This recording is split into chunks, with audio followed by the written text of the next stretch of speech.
Salut à tous, c'est Quentin de autonomieaffective.com. Aujourd'hui, je vous propose cette petite vidéo parce que j'ai été confronté ces derniers temps à des problèmes de légitimité. Je m'explique. Il y a certaines personnes qui m'ont contacté, qui m'ont demandé un petit peu quels étaient mes diplômes, mes références ou ce genre de choses.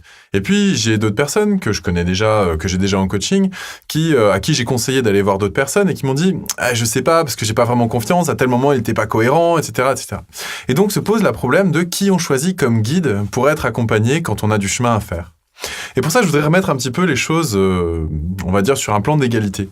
C'est-à-dire que nous tous, là, qui sommes guides en développement personnel, quel que soit le domaine d'ailleurs d'activité en termes de développement personnel, si on a réussi à parcourir ce chemin, c'est pas par hasard, c'est qu'on a été guidés nous-mêmes. Alors, soit on a trouvé des guides de la vie, soit on a trouvé des livres, soit on a trouvé des personnes de notre entourage qui étaient compétentes dans le domaine, mais à un moment donné ou à un autre, on peut pas tout inventer. On peut pas tout inventer tout seul. Et là-dessus, je voudrais être clair. C'est-à-dire que si j'en suis là aujourd'hui, c'est parce que j'ai eu mes failles à un moment donné, que j'ai pu les identifier, j'ai pu demander de l'aide pour avancer dessus. J'ai demandé de l'aide à des personnes qui étaient peut-être pas forcément, parfaites partout. On peut pas avoir ça, c'est pas possible. Et d'ailleurs, j'en profite même pour dire que, à titre personnel, j'ai mes failles. Et mes failles, elles sont béantes même parfois, et c'est juste dans d'autres domaines que celui que j'ai parcouru.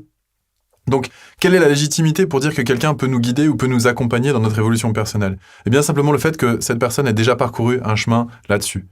Et une personne qui a 2-3 chapitres d'avance, enfin chapitres si on peut dire, si on peut quantifier ça, mais qui a parcouru un chemin que je sens plus avancé que le mien, ou en tout cas que je sens dans une espèce d'énergie commune avec la mienne en termes de bienveillance, en termes d'éthique, eh bien cette personne-là de toute façon pourra m'accompagner. Pourquoi? Parce qu'elle aura pris du recul par rapport au fait que moi j'ai le nez dans le guidon de ce que je suis en train de traverser. Et cette prise de recul, si elle correspond à des valeurs qui sont les miennes, et bien à ce moment-là, je choisis de lui donner ma confiance. C'est un choix personnel. C'est-à-dire que je peux voir une personne avec bardée de diplômes, mais qui est simplement pas dans la même éthique que moi, et à ce moment-là, je lui ferai pas confiance. Donc la question qui se pose vraiment, c'est à qui faire confiance quand on a un chemin à parcourir? Quel guide choisir?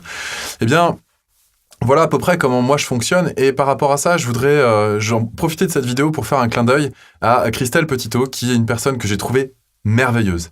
Ces derniers temps, j'ai eu quelques difficultés parce que ça brasse pas mal et la vie m'a mis cette personne sur mon chemin, a mis Christelle sur mon chemin et on a commencé à travailler ensemble. Et j'ai juste trouvé son approche extraordinaire. Mais vraiment, c'est incroyable. Il y a absolument aucun jugement, il y a du parler vrai, il y a une capacité qu'elle a eue à m'accompagner, et je souhaite d'ailleurs à vous accompagner aussi dans certaines zones d'ombre qui sont les miennes, et avec une pertinence et avec une justesse qui permet ensuite, une fois qu'on a exploré ce qui fait mal et ce qui est pas beau, de rentrer dans une forme d'émerveillement et de dépasser ça. Et vraiment là-dessus, j'en ai rencontré plein, des coachs, des psys, des gens qui étaient capables d'accompagner, j'en ai rencontré plein, mais alors là, vraiment, là, il y a quelque chose.